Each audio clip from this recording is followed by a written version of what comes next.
Now, on the positive, ito naman guys, sa sobrang positive ito kung mapapansin nyo guys, puro bilog, puro kashing-kashing, di ba?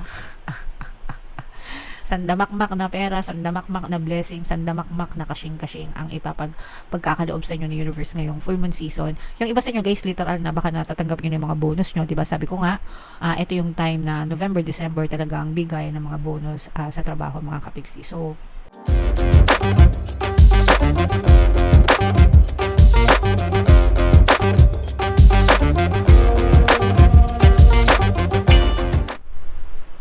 hello guys, hello Libra, welcome back to Pinoy Pixie Tarot. Ang pamagat ng episode natin for tonight is full moon kapalaran para ngayong November to December para sa Libra, Sun, Moon, Rising, Sign, and Venus.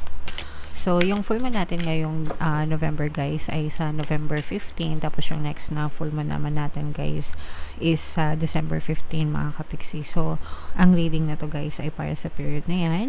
Ang pamagat ng ating full moon ay Beaver Moon mga kapiksi. And also naka-upload na sa ating YouTube channel guys yung inyong 2025 kapalaran para sa bawat zodiac sign. If hindi nyo pa napapanood, punta lang kayo sa ating homepage guys. Hanapin nyo lang yung video sa zodiac sign nyo.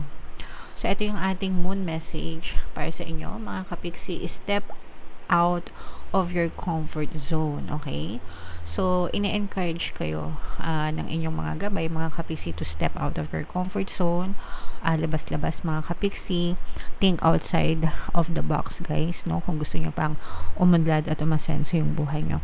Wala namang problema, guys, kung kontento na kayo sa inyong pamumuhay. Pero, if gusto nyo umunlad, umasenso, ganyan, kailangan nating mag-exert pa ng effort and lumabas ng comfort zone. Try new things, try different things, no?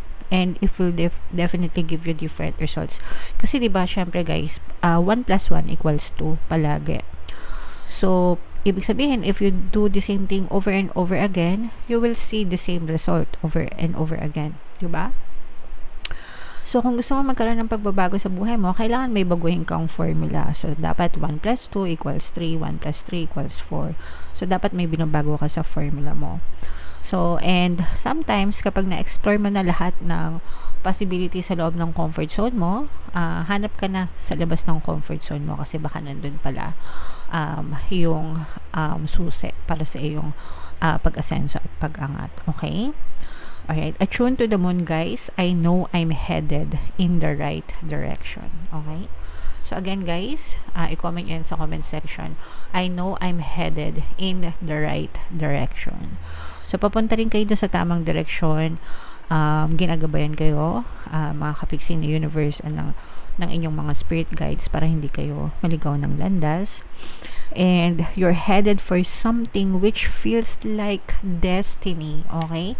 So, feeling mo, para meron kang gustong gawin, yung iba sa inyo, maaaring meron kayong gustong gawin, ganyan, na feeling mo, parang siya talaga nakatadhana para sa'yo, di ba?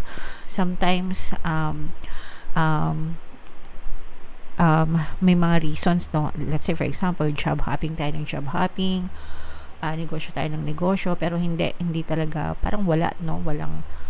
Parang hindi talaga yun yung calling mo. Tapos hanggang sa mapunta ka sa isang bagay na doon ka pala magsisettle and parang doon ka makakahinga and yun pala yung para sa'yo. Okay? So, yun yung destiny mo. For some of you guys, pwedeng hinahanap nyo pa. For some of you, baka nakita nyo na. So, kung nakita nyo na guys, alagaan yung mabuti. You need to face a fear and get over it, mga kapiksi. So, fear, guys, again, fear is the mind killer. It's a little death that brings obliteration. Sabi nga yan dun sabi ng author ng Dune, mga kapiksi. Okay? So, alisin yung takot, guys. You have to face it. Kasi, syempre, pag lalabas ka ng comfort zone, naturalmente na talagang matatakot ka, no? Pero, wag mong indahin ang takot, mga kapiksi. You are bigger than your fears. Okay? Time to stop obsessing about someone or something and just focus on your goal, mga kapiksi. Okay? Stand on your own 2 feet. Kaya mo yan. Makakatayo ka rin. Ikaw lang yung maaasahan mo sa buhay mo. So, make sure na magpakaseryoso ka sa buhay. Okay? Kaya mo yan mga kapiksi. You've got this. Kung kaya ng iba, guys, kaya nyo rin. Okay? So, napakagandang message, guys. Comment down below if feeling nyo nakaresonate yan para sa inyo. So, tingnan natin yung ganap sa inyo. Libra ngayong full moon season. Shuffle natin to mga kapiksi. Habang sinushuffle ko to, panoorin nyo muna yung video natin regarding sa ating paano mag-manifest ng abundance video course. Kapiksi, sawa ka na ba sa mga struggles at hirap sa buhay mo? Masipag ka ba at masikap sa buhay ngunit hindi ka pa rin umaasenso? Ilang beses ka na bang nag-attempt mag-negosyo at mag-invest pero palagi ka pa rin nalulugi? Sa pagkakataon na ito ay maaaring may subconscious beliefs ka na nagiging balakid sa iyong pag-unlad at pagyaman. Introducing, paano mag-manifest ng abundance video course. Dito ay matututunan mo ma-overcome ang mga balakid mo para tuluyan ka ng umunlad, umasenso, sumagana, maging matagumpay, successful at maswerte sa iyong kabuhayan, pera, trabaho, negosyo sa labi at kaperahan ng bonggang-bongga. Dali, mag-send na ng email sa pinoypixie@gmail.com at simulan na ang iyong pagyaman ngayon. Alright, so sa lahat ng gusto mag-avail ng course, guys, mayroon tayong promo ngayong November. Magbibigay tayo ng 500 pesos na discount until November 30, guys. Kaya mag-avail na kayo. And meron din tayong bagong course, mga kapiksi, paano mawala ang third party at magkaroon ng harmonious na relationship para mawala yung mga kabit na mga jowa nyo, guys. 20% discount naman yan until November 30. Kaya mag-avail na kayo, mga kapiksi. Alright. So, Libra, guys, kayo ay na-represent ng King of Swords sa ating spread. Ito yung ating moon energy, mga kapiksi. So, this is both negative and positive. Unahin natin yung negative, mga kapiksi. Kasi for some of you, medyo nai-stress, no? Medyo may stress kayo, may mga alalahanin. For some of you, medyo aligaga kayo, mga kapiksi.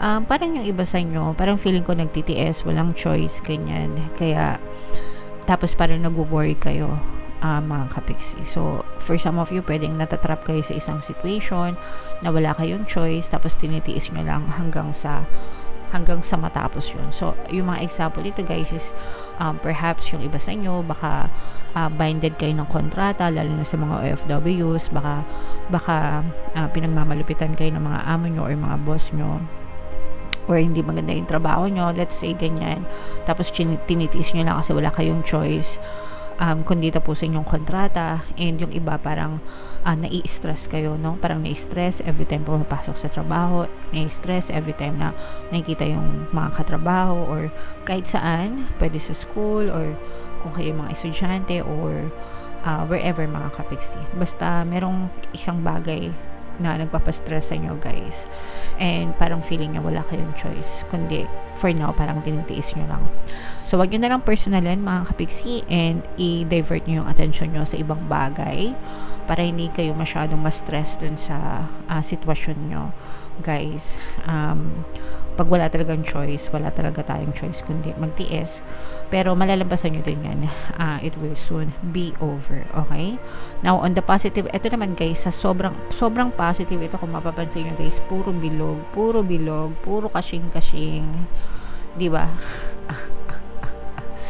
Sandamakmak na pera, sandamakmak na blessing, sandamakmak na kashing-kashing ang pagkakaloob sa inyo ng universe ngayong full moon season.